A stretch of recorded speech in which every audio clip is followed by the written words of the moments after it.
कैसे हैं आप लोग? बढ़िया। आप सभी का स्वागत है आपके अपने डिजिटल परिवार रैंक टू हेयर चैनल पर। आज हम जो इम्पोर्टेंट न्यूज़ होगा उस न्यूज़ की एनालिसिस करने जा रहे हैं। कुछ प्रश्न हैं, उन प्रश्नों से संबंधित जो भी जो इम्पोर्टेंट बातें होंगी हम उन बातों को करने जा रहे हैं। तो चलिए स्टार्ट करते हैं। पहला क्वेश्चन है कि पहला क्वेश्चन है, कलकत्ता उच्च न्यायालय ने वीरभूम हिंसा मामले की जांच सीबीआई से कराने की आदेश दिया है। ठीक है, अब वीरभूम हिंसा क्या है इसके बारे में जानते हैं कि कलकत्ता उच्च न्यायालय ने पश्चिम बंगाल के वीरभूम हिंसा मामले की सीबीआई जांच करने के आदेश दिए हैं। उसे 7 अप्रैल तक रिपोर्ट सौंपने के बारे में कहा है। अब समझते हैं कि वीरभूम हिंसा हुई क्या घटनाएं घटित हुई हैं। ठीक है, रामपुरहाट जिले के बोगतुई गांव में तृणमूल कांग्रेस के पंचायत नेता की सोमवार को हत्या के 1 घंटे के बाद 8 लोगों को जलाकर मार डाला गया, जिसमें 2 बच्चे शामिल थे। उच्च न्यायालय ने सरकार को इस मामले में स्थगन आदेश देने और फिर याचिका देने के अनुरोध को खारिज कर दिया है। राज्य विधानसभा में भाजपा नेताओं के विरोध के चलते अध्यक्ष ने हत्या मामले पर चर्चा करने के समय देने से इनकार कर दिया और प्रधानमंत्री ने इस घटना की निंदा की है। वीरभूम हिंसा में क्या है कि रामपुरहाट जिले के बोगतुई गांव में तृणमूल कांग्रेस की हत्या हो जाती है, जिसके फलस्वरूप क्या होता है, लोगों ने वहां पर आग लगा दी है। आगजनी की घटना हुई है जिसमें 2 बच्चे शामिल हुए। ठीक है, अब इससे आगे बढ़ते हैं। अगला प्रश्न संबंधी जो बातें हैं उसको करते हैं। अमेरिका और यूरोपीय संघ ने रूस पर महाद्वीपीय की ऊर्जा निर्भरता कम करने के लिए एक नई भागीदारी की घोषणा की है।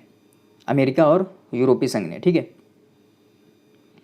बातें करते हैं कि अमेरिका और यूरोपीय संघ ने रूसी ऊर्जा पर महाद्वीप की निर्भरता कम करने के लिए एक नई साझेदारी की घोषणा की है। यह यूक्रेन आक्रमण के बाद रूस को अलग थलग करने की एक दिशा में क्या है, एक कदम है, जहां अमेरिका और क्या यूरोपीय देश मिलकर एक समझौता कर रहे हैं कि रूस पर जो ऊर्जा की निर्भरता है उसको कम किया जा सके। ठीक, अमेरिकी राष्ट्रपति जो बाइडेन ने कहा है कि रूस के राष्ट्रपति व्लादिमीर पुतिन ऊर्जा का उपयोग अपने पड़ोसी देशों के विरुद्ध करते हैं। श्री बाइडेन ने कहा कि यूरोपीय संघ के साथ साझेदारी की घोषणा से रूसी ऊर्जा स्रोतों पर यूरोप की निर्भरता कम करने के साथ साथ महाद्वीप की गैस की समग्र मांग कम हो जाएगी। ठीक है, अब जैसे जैसे हम अगर यूरोप की निर्भरता कम करने के लिए रूस पर अगर हम डिपेंडेंसी अपनी कम कर देंगे तो क्या होगा, हमारी जो निर्भरता उस पर है वो खुद ब खुद कम हो जाएगी। ठीक, और साथ ही साथ महाद्वीप की गैस समग्र मांग क्या हो, कम हो जाएगी। योजना के अंतर्गत अमेरिका और अन्य देश इस साल यूरोप को तरल प्राकृतिक गैस के निर्यात में 15 अरब क्यूबिक मीटर की वृद्धि करेंगे। इसके अलावा वे स्वच्छ ऊर्जा के साथ गैस बुनियादी ढांचे को सशक्त बनाकर मीथेन रिसाव को कम करेंगे और जलवायु लक्ष्यों को प्राप्त करने की कोशिश करेंगे। इस वैश्विक तापमान नियंत्रित करने में मदद मिलेगी। ठीक है, क्या होगा, यदि मीथेन का जो रिसाव है उसको हम कम करने में सफल हो गए तो इससे क्या होगा, जो हमारा वैश्विक तापमान में वृद्धि हो रही है उस वैश्विक तापमान में वृद्धि को भी कम करने में मदद मिलेगी। ठीक है, यूरोपीय संघ की कार्यकारी प्रमुख उर्सुला वॉन डेर लेयन ने कहा कि यूरोप के लिए रूस से हटकर अन्य ऊर्जा आपूर्तिकर्ताओं के साथ साझेदारी बढ़ाना महत्वपूर्ण है। बिल्कुल, ठीक है।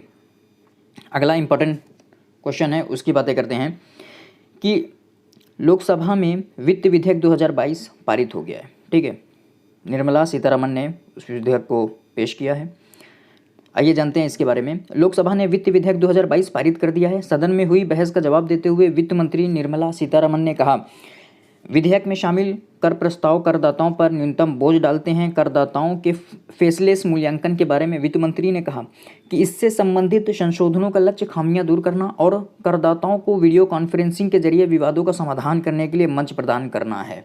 ठीक है, अब जो करदाता हैं, अब जीएसटी है, अब जीएसटी के अब इनकम टैक्स हो गया, इन सभी में क्या आपको एक प्लेटफॉर्म दिया जाएगा जहां आप अपने समस्याओं का क्या समाधान कर पाएंगे। ठीक, नियमों के पूर्व प्रभाव के संशोधन के बारे में वित्त मंत्री का कहना था कि इसका लक्ष्य दुरुपयोग रोकना और करदाताओं को अपनी आय घोषित करने तथा बिना जुर्माने के कर अदा करने का अवसर प्रदान करना है। जीएसटी को युक्तिसंगत और सरल बनाने के बारे में निर्मला सीतारमण ने कहा कि यह प्रक्रिया जारी है कि जीएसटी परिषद पर इस पर काम कर रही है। ईंधन के मूल्यों में बढ़ोतरी के बारे में उन्होंने कहा कि अब देखिए, रूस और यूक्रेन का युद्ध का प्रभाव इस ईंधन के मूल्य में बढ़ोतरी का कारण बना है। ठीक है, यह अंतर्राष्ट्रीय धारणा है। लोकसभा में विधेयक पारित होने से सरकार अगले महीने में केंद्रीय बजट के प्रावधानों लागू कर सकेगी। ठीक है, अब हमारा बजट क्या है कि लोकसभा में पारित हो गया है, तो अब इसके जो बजट के जो प्रावधान हैं अब वो लागू हो जाएंगे। ठीक, अगला बढ़ते हैं। इंपॉर्टेंट क्वेश्चन है, राष्ट्रपति रामनाथ कोविंद ने गुजरात में आईएनएस वलसुरा को प्रतिष्ठित राष्ट्रपति ध्वज प्रदान किया। देखिए, अब राष्ट्रपति ध्वज यदि किसी जहाज को INS वलसुरा को दिया गया है तो उसके पीछे उद्देश्य क्या होता है, कारण क्या होता है, आइए इसको समझते हैं। ठीक है, अब देखिए, राष्ट्रपति रामनाथ कोविंद ने गुजरात में आज मतलब 25 मार्च 2022 में गुजरात के जामनगर में भारतीय नौसेना पोत INS वलसुरा को प्रतिष्ठित राष्ट्रपति ध्वज प्रदान किया।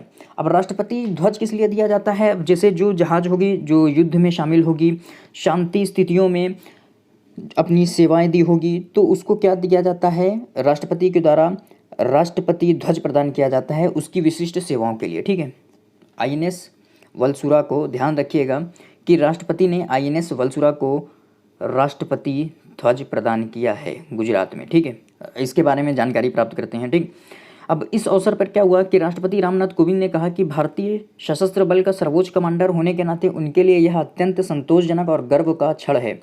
उन्होंने कहा कि INS वलसुरा ने पेशेवर उत्कृष्टता प्राप्त कर ली है, अपने जिम्मेदारियों का श्रेष्ठता के साथ निर्वहन किया है। ठीक, अब इस अवसर पर रस्मी परेड का आयोजन किया गया है और राष्ट्रपति को गार्ड ऑफ ऑनर दिया गया है। वर्ष 1942 में स्थापित INS वलसुरा भारतीय नौसेना के लिए प्रमुख प्रशिक्षण इकाई है। इसकी जिम्मेदारी भारतीय नौसेना, तटरक्षक और अन्य मित्र राष्ट्रों के अधिकारियों और नाविकों को इलेक्ट्रॉनिक हथियार प्रणाली और सूचना प्रौद्योगिकी के क्षेत्र में प्रशिक्षण देना होता है। INS वलसुरा। ठीक है, अब इससे पहले राष्ट्रपति कोविंद का आज सुबह जामनगर में क्या वायु सैनिक अड्डे पर भव्य स्वागत किया गया। गुजरात के राज्यपाल तथा वरिष्ठ मंत्री, स्थानीय सांसदों ने क्या उनका स्वागत किया। राष्ट्रपति क्या अपने गुजरात दौरे पर हैं? गुजरात दौरे के दौरान उन्होंने क्या किया है? INS जो वलसुरा है उसको राष्ट्रपति ध्वज से सम्मानित किया है।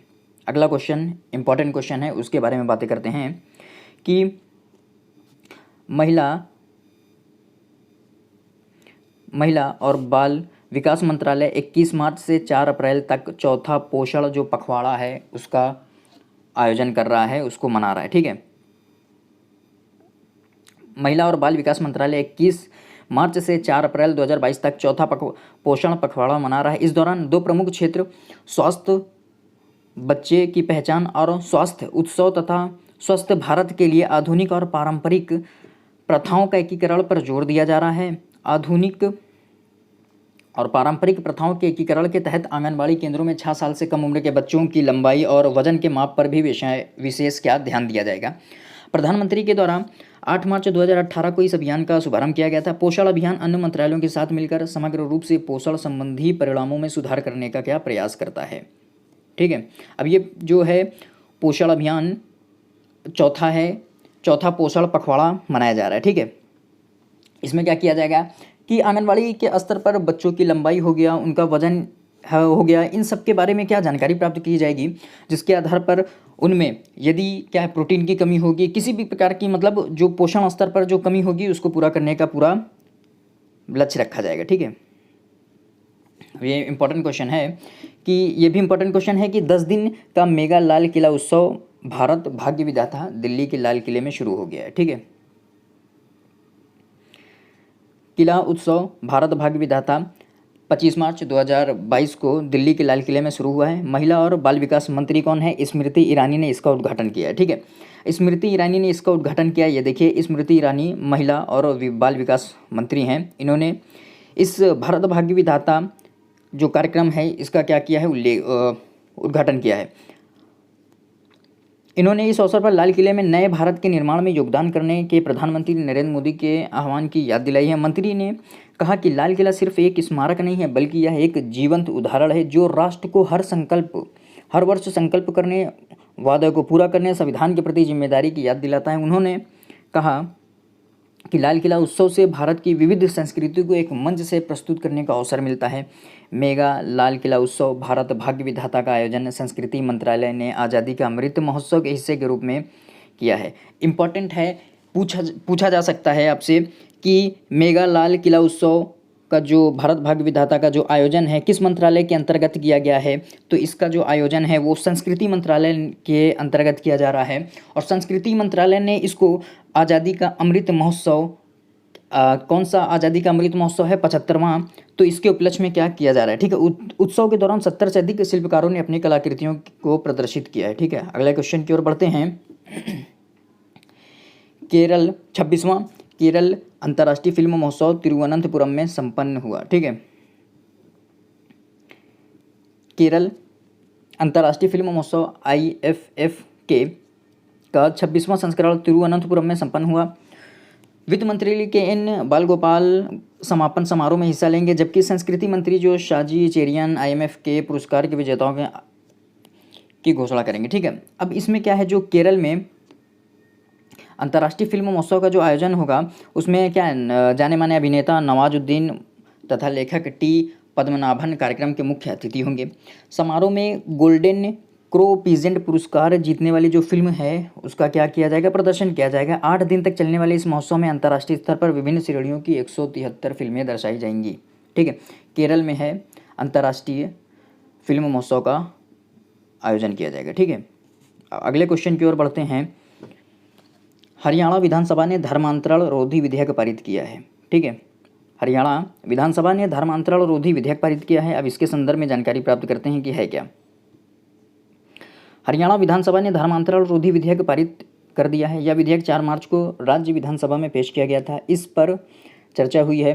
हरियाणा गैरकानूनी धर्मांतरण रोकथाम विधेयक 2022 में जबरन धर्म परिवर्तन के लिए आपको 5 साल की सज़ा दी जाएगी। यदि आप किसी से ज़बरदस्ती उसका धर्म परिवर्तन करवा रहे हैं, यदि आप जोर ज़बरदस्ती बलपूर्वक किसी का धर्म चेंज करवाते हैं तो आपको 5 साल तक की सज़ा दी जाएगी और 1 लाख रुपये या उससे अधिक जुर्माना का प्रावधान किया गया है, ठीक। आइए जानते हैं इसके बारे में और विस्तृत जानकारी प्राप्त करते हैं। देखिए, विधेयक के अनुसार क्या है, अगर कोई व्यक्ति एक नाबालिग, एक महिला या अनुसूचित जाति या जनजाति के व्यक्ति का धर्म परिवर्तन करता है या कराने का प्रयास करता है तो कम से कम उसे 4 साल की सज़ा दी जाएगी और 10 साल तक उस सज़ा को बढ़ाया जा सकता है। उस पर कम से कम 3 लाख रुपए का जुर्माना होगा। जुर्माने की जो राशि है वो कम से कम 3 लाख रुपए निर्धारित है, उससे ऊपर की राशि निर्धारित नहीं है, ठीक है। अब इसमें क्या है कि यदि कोई व्यक्ति हो गया या कोई संगठन है, जो भी हो, किसी व्यक्ति, महिला, अनुसूचित जाति जनजाति धर्म परिवर्तित कराता है तो उसे क्या सज़ा दी जाएगी। अब जानते हैं कि धर्मांतरण जो विरोधी विधेयक है वो कहाँ कहाँ किन किन राज्यों में लागू है। वो हिमाचल प्रदेश, उत्तर प्रदेश में पहले से ही लागू है, ठीक है, धर्मांतरण विरोधी विधेयक। आज का ये इंपॉर्टेंट प्रश्न थे। इन प्रश्नों के बारे में हमने एक विस्तृत जो एनालिसिस है उसके बारे में जानकारी प्राप्त की है। अब इस प्रकार की जो वीडियो हैं आपको प्रतिदिन मिलते रहेंगे। आप वीडियो को लाइक शेयर कमेंट ज़रूर करिएगा। कैसी लगी आपको वीडियो आप अपना कमेंट करके ज़रूर बताइएगा। आज यहीं तक, अगला जो सेशन होगा उसमें भी इसी प्रकार से इम्पोर्टेंट जो भी क्वेश्चन होंगे उन क्वेश्चन पर हम परिचर्चा करेंगे, ठीक है। आज यहीं तक।